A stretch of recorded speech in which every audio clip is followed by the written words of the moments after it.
A rare bit of good news for the MBTA. The Green Line extension is back up and running. The trains had been forced to crawl down the tracks at 3 miles an hour or so, so-called slow zones between Union Square and Medford, which began in part a month just after the last leg of the extension officially opened.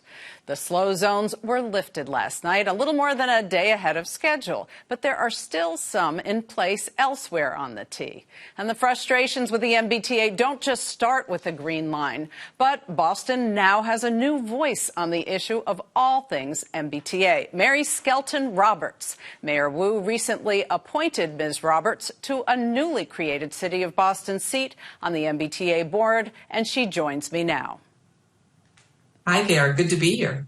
Thanks very much. Thank you for joining me. Mayor, yours, as I just mentioned, is a relatively new position. Explain to people the significance of this position and how you see the job.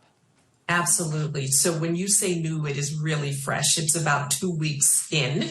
And this is after many, many years of the city of Boston really advocating to have not just a seat, but more importantly, a voice on the board. And so I see this role as an opportunity to represent the city of Boston, the mayor, and the region in ensuring that as we're developing, as we're fixing the T, but more importantly, planning what our transportation system is going to look like in the future, that we're prioritizing sort of our investments and our policies and what we focus on based on where the needs are the greatest. So really thinking about the nexus of what are we trying to accomplish and what do we need our public transportation system to do relative to climate, relative to our economic goals, relative to our equity goals. All of those are important considerations. So many people may wonder, what sort of leverage do you have with this post? People who might not be that familiar with the structure of the board and the power that it has. Yeah, so I would say it's less about leverage and more about really being able to collaborate and have some robust conversations. If as a board, we get to the place where we understand, like, what do we want this transit system to be? How do we want to really prioritize where we make our investments? And then more importantly, we have climate goals we have to accomplish. We have, like I said, economic development goals. So being able to look at the role our public transportation system needs to play vis-a-vis some of those metrics, I think those are important conversations that all of my colleagues on the board want to engage in. I'm not seeing this as a situation where it's going to be combative or adversarial. I will absolutely be advocating for Boston. I represent the mayor and I represent the constituencies of Boston, but the public transportation system is Boston and beyond. And so recognizing, what do the conversations need to look like? How are we making sure that Boston's voice is well represented and that decisions that are made on the board are also reflective of the needs of the city and the region and the state. So I do have to ask you about something that we led with, which is something currently pressing on a lot of people's minds, which is the Green Line mess. Do you have a take on who's responsible and how that should be fixed? Yeah, I am too new to know who's responsible or really the intricate details on the Green Line.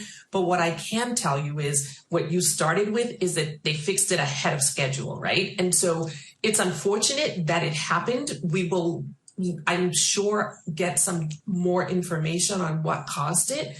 But what I really want to focus on is when these issues arise, are they being dealt with well? Are they being done, are the repairs or whatever the issue is addressed rapidly?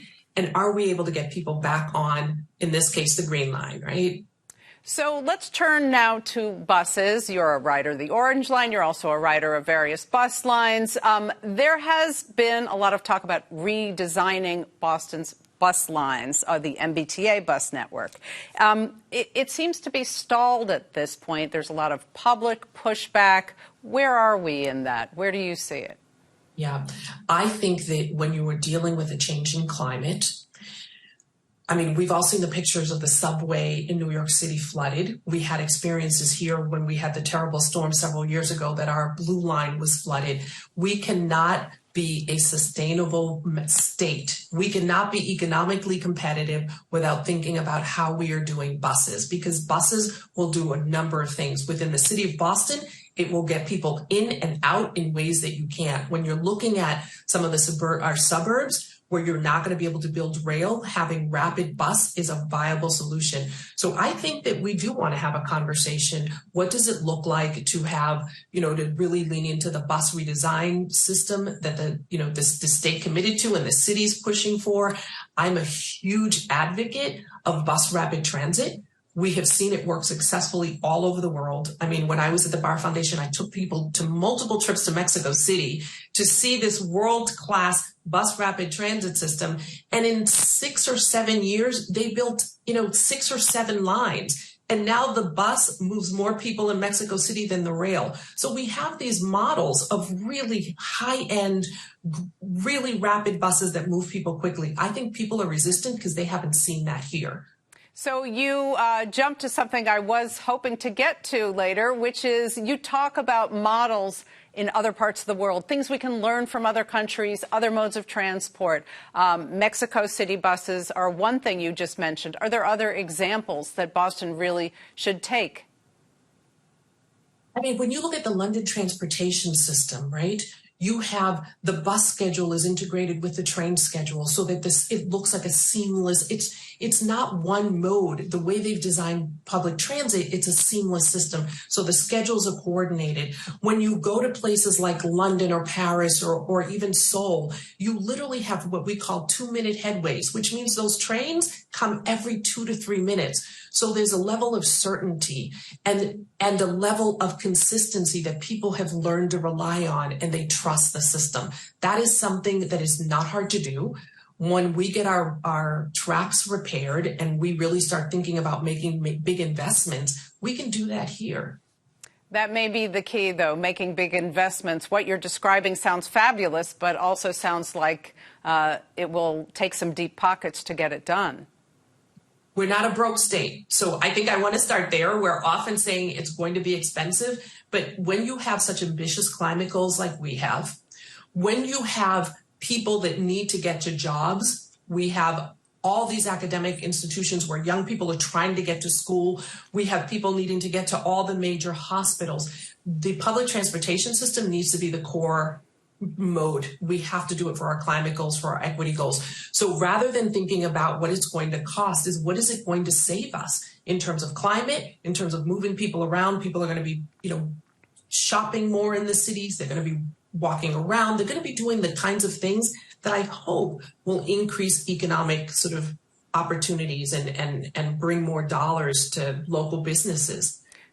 So still on the subject of money, but much smaller scale, more immediate, there are 3 free bus routes now in Boston. I know you're a supporter of that. It's a 2-year pilot, which I believe ends in February. It was funded by COVID funds. Will that be extended? Should that be extended? And how would that be funded? I hope that it is. I hope one of the things we learned from the free bus pilot is that when you make it free, more people ride it. And if we really are trying to get more people to ride public transit, looking at a different revenue model that's not requiring everyone or most or all people. I mean, why couldn't we make it free? I guess that's my question. If we're going to look at it, we have a robust business economy. We have different models of funding things. There's advertising. I think we may want to be more creative about who we're asking to pay for our public transit system. And where do we stand in the process of transforming the bus system, to transforming the fleet into an electric fleet at this point? So I know that the mayor has done, the school buses in Boston have gone electric, and I think that's a really good step in the right direction.